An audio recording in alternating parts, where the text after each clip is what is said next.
Sistem operasi atau operating system tadi sudah kita bahas sedikit bahwa sistem operasi adalah sebuah software yang pertama kali dipanggil atau dijalankan oleh mesin atau komputer. Tujuannya supaya komputer tadi siap untuk bekerja sebagaimana mestinya.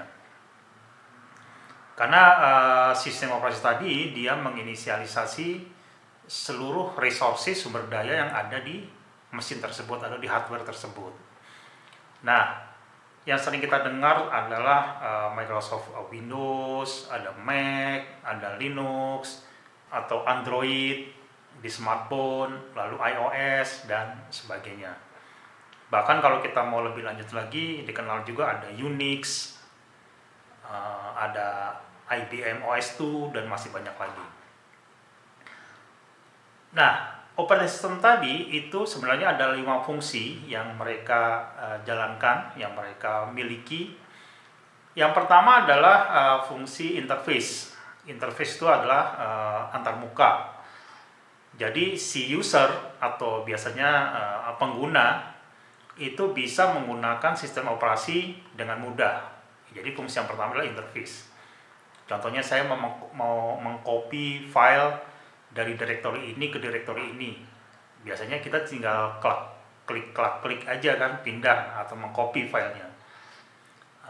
Lalu saya mau melihat sibuknya prosesor, itu bisa juga. Nah, itu adalah interface. Jadi sengaja dibuat untuk memudahkan si pengguna.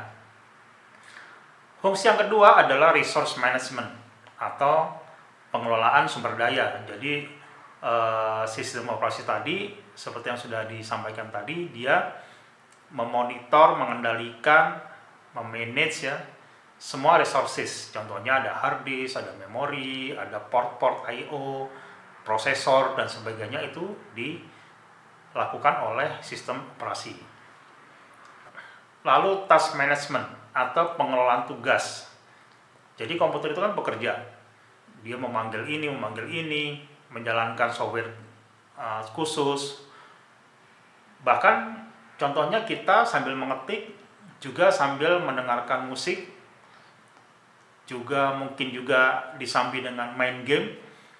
Itu jadi kita dalam saat bersamaan banyak tugas dikerjakan oleh komputer tadi. Nah, itu juga dikelola atau di-manage oleh sistem operasi. Itu yang disebut dengan task management.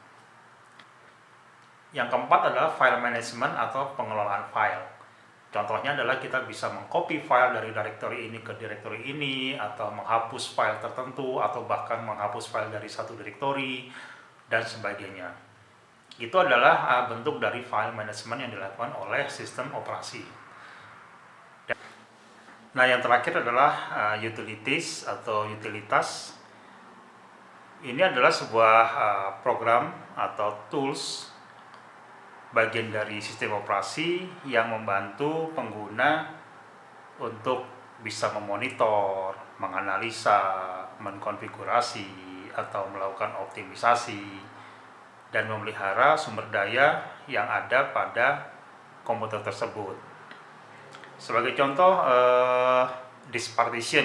Jadi kita bisa membagi hard disk menjadi beberapa partisi atau berapa bagian atau berapa drive ya.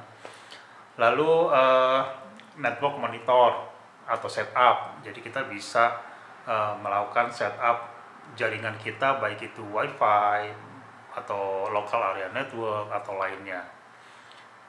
Atau yang sering juga dilakukan adalah backup, baik itu backup sistem atau backup user directory dan lainnya. File compression itu juga sering dilakukan juga untuk memperkecil size dari file-file yang ada sehingga tidak memenuhi space pada disk. Utilitas yang lain yang sering digunakan adalah installation atau removing dari application. Jadi karena kita mau install sebuah aplikasi, nanti kita bisa menghapusnya, itu juga bagian dari utilitas. Dan masih banyak lagi. Baik, itu beberapa hal tentang sistem operasi. Kita akan melanjutkan ke bahasan berikutnya.